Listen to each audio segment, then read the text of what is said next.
আসসালামু আলাইকুম।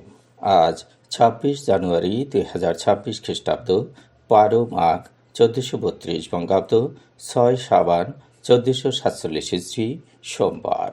সংবাদ পাঠ করছি মনির হোসেন কামাল। প্রথমেই শুনবেন সংবাদ শিরোনাম। ২ মাস পর চালু হলো এনআইডি সংশোধন কার্যক্রম। গোপনে বাংলাদেশ ছেড়েছেন রামপাল তাপবিদ্যুৎ কেন্দ্রে কর্মরত ৯ ভারতীয় কর্মকর্তা। ২ শিশু সন্তানকে নিয়ে ট্রেনের নিচে ঝাঁপ দিলেন মা। আন্তর্জাতিক ক্লিন এনার্জি দিবস উপলক্ষে সনাকের মানববন্ধন। বরগুনা সরকারি কলেজে বার্ষিক ক্রীড়া প্রতিযোগিতা। আমতলীতে আগুনে পুড়ে বৃদ্ধের মৃত্যু।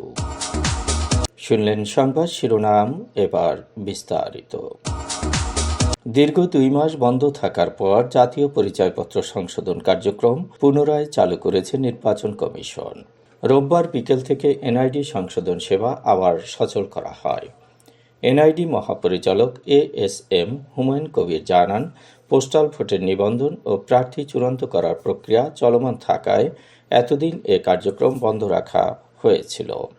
ভোটার তালিকা হালনাগাদ ও প্রয়োজনীয় কাজ সম্পন্ন হওয়ায় স্বাভাবিক কার্যক্রমের অংশ হিসেবে রবিবার থেকে এনআইডি সংশোধন সেবা পুনরায় চালু করা হয়েছে। বাগেরহাটের রামপালে মৈত্রী সুপার তাপ বিদ্যুৎ কেন্দ্রে কর্মরত ৯ জন ভারতীয় কর্মকর্তা কাউকে না জানিয়ে হঠাৎ বাংলাদেশ ত্যাগ করেছেন।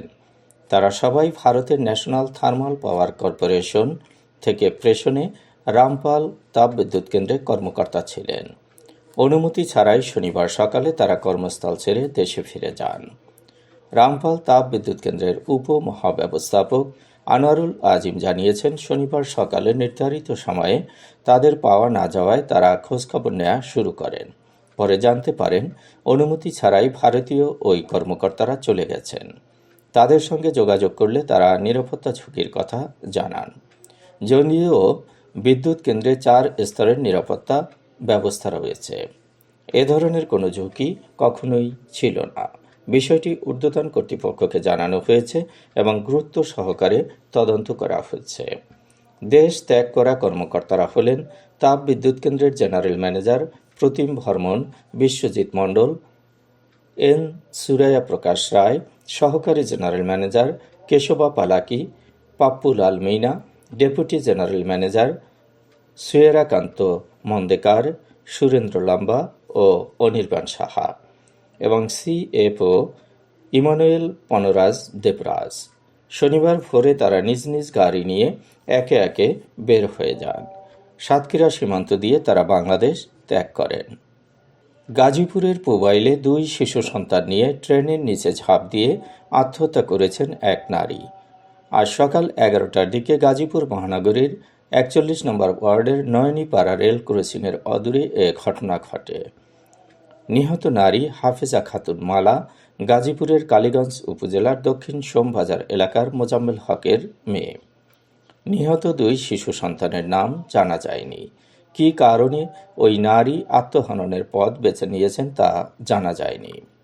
সোমবার সকালে গাজীপুর মহানগরীর পুবাইল রেল ক্রসিংয়ের পূর্ব পাশে নয়নীপাড়া এলাকায় ২ সন্তানকে নিয়ে রেললাইনের উপর দিয়ে হাঁটছিলেন মালা বেগম। এ সময় গেটম্যান তাদের রেললাইন থেকে সরে যাওয়ার জন্য ডাকাডাকি করেন।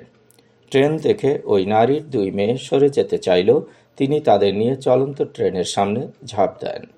এ সময় ট্রেনের নিচে পড়ে মা ও ২ সন্তানের দেহ খণ্ড বিখণ্ড হয়ে যায়। আন্তর্জাতিক ক্লিন এনার্জি দিবস ২০২৬ উপলক্ষে টিআইবির সচেতন নাগরিক কমিটি সনাক বরগুনা এর উদ্যোগে সচেতনতামূলক ক্যাম্পেইন কর্মসূচির আওতায় আজ প্রেস ক্লাবের সামনে মানববন্ধন কর্মসূচি অনুষ্ঠিত হয়েছে। মানববন্ধন কর্মসূচি চলাকালে সনাক সভাপতি অ্যাডভোকেট মোহাম্মদ আনিসুর রহমান সহ সনাক, ইএস ও এসিজি সদস্যরা বক্তব্য রাখেন। তারা বলেন, ক্লিন এনার্জি হিসেবে নবায়নযোগ্য জ্বালানি একটি আশার আলো হিসেবে আবির্ভূত হয়েছে, যা টেকসই ভবিষ্যতের পথে উত্তরণে অন্যতম অনুঘটক। সৌরশক্তি, বায়ু শক্তি, জলবিদ্যুতের এবং ভূতাপীয় শক্তির মতো নবায়নযোগ্য উৎস থেকে প্রাপ্ত জ্বালানি আমাদের জীবাশ্ম জ্বালানির উপর নির্ভরশীলতা হ্রাস এবং বৈশ্বিক উষ্ণায়নের প্রভাব কমাতে অত্যন্ত গুরুত্বপূর্ণ ভূমিকা পালন করে। বরগুনা সরকারি কলেজে আজ বার্ষিক ক্রীড়া প্রতিযোগিতা অনুষ্ঠিত হয়েছে। সকালে প্রধান অতিথি হিসেবে উদ্বোধন করেন অতিরিক্ত জেলা প্রশাসক রাজস্ব আতিকুল ইসলাম। বিশেষ অতিথি ছিলেন অতিরিক্ত পুলিশ সুপার মুকিত হাসান খান। সভাপতিত্ব করেন কলেজের অধ্যক্ষ প্রফেসর ডক্টর মোহাম্মদ মতিউর রহমান। আমতলীতে আগুনে পুড়ে আলী আকবর চৌকিদার নামে ১০৫ বছরের এক বৃদ্ধ মারা গেছে।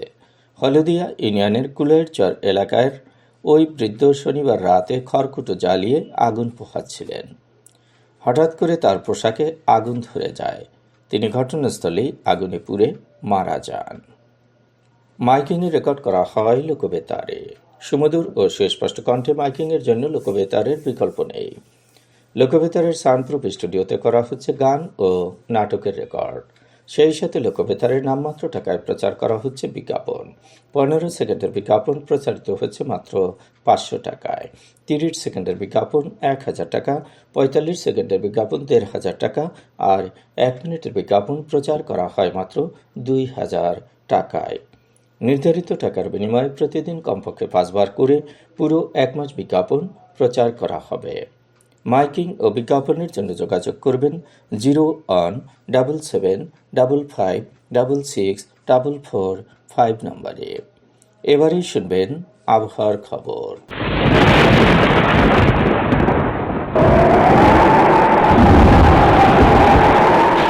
উপমহাদেশীয় উচ্চচাপ বলয়ের বর্ধিত অংশ পশ্চিমবঙ্গ এবং তৎসংলগ্ন এলাকায় অবস্থান করছে। মৌসুমের স্বাভাবিক লঘুচাপ দক্ষিণ বঙ্গোপসাগরে অবস্থান করছে। এর একটি বর্ধিত অংশ উত্তর পূর্ব বঙ্গোপসাগর পর্যন্ত বিস্তৃত। সারা দেশে ঘন কুয়াশা পড়তে পারে। রাত এবং দিনের তাপমাত্রা সামান্য বাড়তে পারে। আজ দেশের সর্বোচ্চ তাপমাত্রা ছিল টেকনাফে 31.2 ডিগ্রি সেলসিয়াস এবং সর্বনিম্ন তাপমাত্রা ছিল শ্রীমঙ্গলে 10 ডিগ্রি সেলসিয়াস। বরগুনার সর্বোচ্চ তাপমাত্রা 28 ডিগ্রি সেলসিয়াস, সর্বনিম্ন 12.6 ডিগ্রি সেলসিয়াস। আগামীকাল সূর্যোদয় হবে ভোর 6:42। সংবাদ শেষ করার আগে শিরোনামগুলো আবার পড়ছি। 2 মাস পর চালু হলো এনআইডি সংশোধন কার্যক্রম। গোপনে বাংলাদেশ ছেড়েছেন রামপাল তাপবিদ্যুৎ কেন্দ্রে কর্মরত 9 ভারতীয় কর্মকর্তা। 2 শিশু সন্তানকে নিয়ে ট্রেনের নিচে ঝাঁপ দিলেন মা। আন্তর্জাতিক ক্লিন এনার্জি দিবস উপলক্ষে সনাকের মানববন্ধন। বরগুনা সরকারি কলেজে বার্ষিক ক্রীড়া প্রতিযোগিতা। আমতলীতে আগুনে পুড়ে বৃদ্ধের মৃত্যু। সংবাদ শেষ করার আগে জানিয়ে দিচ্ছি লোকবেতারের সংবাদ জানানোর মোবাইল নম্বর।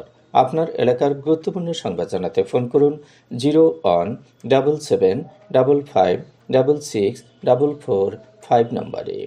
আর লোকবেতারের সাথে যুক্ত হয়ে গান শুনতে চাইলে SMS করুন 01782973478 নম্বরে। মোবাইল করবেন 01959438545 নম্বরে। বিশ্বের সব জায়গা থেকেই শুনতে পারবেন লোকবেতার। লোকবেতার FM.org ওয়েবসাইটের মাধ্যমে শুনুন সরাসরি অনুষ্ঠান। সংবাদ পাঠ এখানেই শেষ করছি।